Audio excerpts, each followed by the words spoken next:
Well, Hamas just did it again. They climbed on top of another Israeli military vehicle and dropped an explosive charge inside an open hatch, which is becoming kind of one of their more risky but go-to tactics in the Gaza Strip. Now, while most of the focus in the last couple of weeks has been on the aid situation in Gaza, the fighting there hasn't stopped and in some cases has actually increased. So today we're going to get into a bit of an update in terms of the fighting between Hamas and the IDF. We do, however, wrap up today's video with what I think is a pretty good assessment. The most honest assessment is probably a good way of putting it, of breaking down the aid, famine, starvation question in the Gaza Strip. Let's jump in. Starting out, the IDF chief of staff speaking to troops just the other day said, quote, "I estimate that in the coming days we will know whether we can reach an agreement for the release of our hostages. If not, combat will continue without rest." And there's speculation right now of what the next phase could be. It sounds like amongst a lot of claims from a handful of different countries that they are planning to recognize a Palestinian state. Hamas, in turn, has stepped back from ongoing negotiations with Israel. And we've seen some of the Hamas claims of late for the negotiated settlement, things like the complete dismantlement of the Gaza Humanitarian Foundation, the removal of all Israeli troops from the Gaza Strip, and Hamas will stay in power. Those don't seem to be very much in line with what Israel is thinking right now, so there's no clear indication that a ceasefire or a negotiated settlement is going to happen anytime soon. Now, turning back to the Chief of the General Staff, Lieutenant General Zamir, he said, quote, "As part of Operation Gideon's Chariots, which is the current phase of military operations in Gaza, you have achieved impressive and unprecedented accomplishments. Wherever you operated, you defeated the enemy and systematically struck terrorist infrastructure, both above and below ground." And today we do have quite a bit of footage showing those Israeli military actions in Gaza. He says the current campaign of false accusations of international starvation is a deliberate, timed, and deceitful attempt to accuse the IDF, a moral army, of war crimes. The ones responsible for the killing and the suffering of the residents in the Gaza Strip is Hamas. IDF soldiers and commanders act with integrity and morality in accordance with the IDF's values and international law. You are a rare group of commanders facing unprecedented challenges. Continue to engage with your troops on a personal level. I trust you. Now, I'm going to jump real quick. I said we were going to do this last, but the article that I'm going to get into in the back half of today's video is written by Maddie Friedman, titled, "Is Gaza Starving? Searching for the Truth in an Information War." And I think he hits it out of the park right out the gate, where he says, "When I asked former senior government officials if there is a mass hunger among Gazans, he answered me honestly, I don't know." And that article does what I think is a pretty good job of trying to split between the two extremes of, on the one hand, saying there is no starvation at all, it's completely made up, and the other side saying that the entire Gaza Strip is on the edge of famine, everybody is going to waste away due to deliberate actions by Israel today. Getting ahead of myself. Moving back to IDF operations in the Gaza Strip, they put out some statements in the last couple days, along with some footage that we'll run through here. They say troops of the Golani Brigade and the Yahalom units located an underground tunnel 1 kilometer long and 15 meters deep, in which they found explosives, AK-47s, and RPGs. That specific tunnel was partially dismantled. Usually when you hear the term partially dismantled, it means that entrances or exits were detonated. The entire thing was not necessarily brought down, but maybe access points were all caved in. They say, in addition, troops eliminated dozens of terrorists and dismantled numerous terrorist infrastructure sites, including military structures, weapons stockpiles, observation posts, and launch positions. And we are seeing an increase in activity in the northern portion of the Gaza Strip as IDF soldiers are moving through areas that they hadn't regularly operated in earlier phases of the war. They say as part of the activity in the northern Gaza Strip, over 1,500 terrorist infrastructure sites were dismantled and dozens of terrorists were eliminated. The troops dealt a significant blow to Hamas's Shajaya battalion, which had attacked the communities near the Gaza Strip on October 7th. In recent weeks, the troops have been operating to further solidify operational control along the Maganaz corridor, which runs through the city of Han Yunis and separates its eastern and western parts. During the activity, the troops located a weapons storage facility with a large number of fragmentation grenades, explosive devices, mortar shells, and sniper rifles. Continuing in Han Yunis, they say the troops, in coordination with Unit 504, apprehended Hamas terrorists deep inside of the city. Based on precise intelligence and activity, they say in addition, troops along with combat engineers located and dismantled another tunnel route several hundred meters long in the Han Yunis area. Now, the tunnels the further IDF pushes into some of these areas, the more and more of these tunnels they're coming across, which is no surprise. It's generally speaking where most of the Hamas militants are still hiding out today. And in some of these areas, we saw the IDF in earlier phases of the war push through, conduct generally above ground clearances, and they didn't stick around. They didn't wait. They weren't planning to occupy the area. So what happened was a lot of the Hamas militants were able to go underground, hide out in some of these incredibly complex underground tunnel networks. And I know people will hear that and they'll look at these kind of 3D renderings and say, well, it's not that. No, it's not that. But an underground tunnel network stretching all across the entirety of the Gaza Strip with multiple entrance and exit points, many being built far enough below ground to where they can't be destroyed with aerial munitions, bombs, or missiles. It's very, very extensive. This is a significant tunnel network. They say as part of the operation, the troops, in coordination with the Yahalom unit, eliminated a terrorist cell that was inside a tunnel in Beit Hanun, approximately 5 kilometers from the Ashkelon railway line. The tunnel, which is about 2 kilometers long, contained living quarters and weapons, including AK-47s and explosive devices. So far, the Givati Brigade troops have eliminated several terrorists in the area and have dismantled terrorist infrastructure and weapons both above and below ground. And Israel, for their part, continues to put out a fair amount of footage showing their troops operating in and around the Gaza Strip.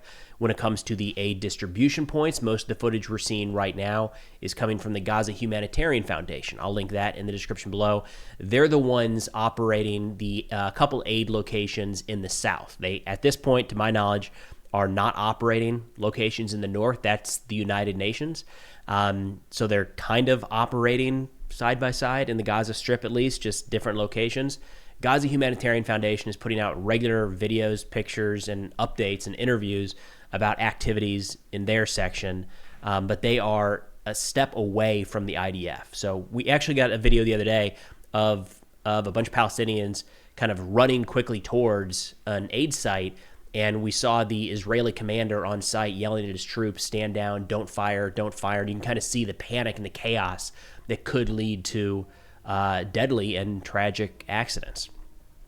Now, turning over to the Hamas side here, we've got a couple different attacks they've claimed responsibility for in recent days. They talked about an attack in the Deir al-Balah area in the middle of the Gaza Strip, multiple explosive charges detonated, a lot of IED attacks, a bunch of mortars. For some reason, just this last week or two, whether this is old footage, archive footage that Hamas is pulling out, or if it's actually current, it's hard to tell. But nonetheless, for whatever reason, the last few days, we've seen a lot of Hamas footage of mortar firing positions, generally, 60 and 81 millimeter mortars, so relatively small, but a lot of mortars being fired, a couple rockets being fired into Israeli territory, and then just a lot of IED attacks and some small arms. But moving to this clip that was getting pretty wide circulation the other day, I'll go ahead and play it here. Hamas came out with this new video showing an ambush that they were setting, or ambush isn't the right word, maybe deliberate attack, a planned attack against Israeli armored vehicles in the Gaza Strip. I didn't catch the exact location where this operation took place, but we've seen this right here a couple times from Hamas where they're clearly laying out the plans, the objectives before they go out, as opposed to just stepping into the street and trying to fight whoever they see nearby. So clearly quite a few targets, Israeli military vehicles, armored vehicles in that area. And you'll see this tactic that Hamas has been using. I say more and more because we didn't see a lot of this at the beginning of the war. And in the last few months, we've probably seen 3 or 4 of these instances where they're running up right beside these armored vehicles and then sprinting out in daylight hours on top of the vehicle. Part of me wonders how many of these attempts are failed, right? Because you don't get the footage. You don't get the GoPro footage when this guy is shot moving across, primes the charge, throws it in the open hatch, and moves away. Now, if I'm not mistaken, we don't actually get, there's no actual footage of the detonation here. You might see some smoke after the fact. I didn't see anything put out by Israel related to this specific incident, but this, the screenshots of this, the celebration of this was cheered all across Hamas and pro-Hamas channels for quite a few days. But, of course, the same questions will be raised here that we've seen in previous clips is, where's the infantry supplying some sort of outer cordon, or were the guys sleeping in the truck? I don't know. I don't know the answer to that. Mistakes happen in war. Fatigue happens in war. Troops get tired. But at this point, this is seeming to be a rather common Hamas tactic. We'd have to expect that the IDF is on the watch for this very specific thing to happen. Nonetheless, just a lot of Hamas footage coming out recently showing that while a lot of the media war is focused on the starvation, the famine, the aid issues, they aren't stopping the military campaign anytime soon. In fact, they've made a lot of threats recently saying their plan is to continue going after Israeli forces and try to capture some of them alive. So we know that's a priority right now. Now, an article that I came across just came out a couple days ago that I wanted to share here, and we're going to run through a couple high points put together by Maddie Friedman, titled, "Is Gaza Starving? Searching for the Truth in an Information War." The reason I wanted to share this is I feel like in this conversation we're seeing a lot of extremes, and you're either all in one direction or the other, or you're Satan. You're the worst person in the world to even consider it. And it's so confusing because there's so much mixed information and counterpoints coming out, and we're seeing information that is made public, and then shortly thereafter, it's completely disputed. It's like, well, that's not true at all. That's a picture from a different conflict. And it's so hard to try to understand exactly what is happening here. So I like how Friedman approached this, essentially saying, we don't know. We just don't know. He says, one of the terrible facts of this war is that the Palestinians who started the war and who constructed the twisted battlefield on which it has been fought won't act to save their own people. Talking about Hamas here. Starvation and death serve the Hamas plan. That means that Israel must decide how far it wants to push and when it wants to stop.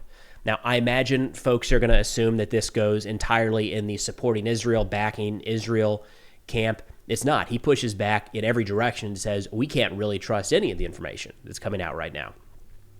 He says the consensus, talking to a bunch of his other reporter friends that have been working in and around Gaza for years, he says the consensus was that there were nearly no trustworthy sources regarding the reality in Gaza. Certainly not the Gaza Health Ministry, which answers to Hamas, or Palestinian reporters intimidated by Hamas, or international organizations like the United Nations Refugee Agency, UNRWA, embroiled in various forms of collaboration with Hamas.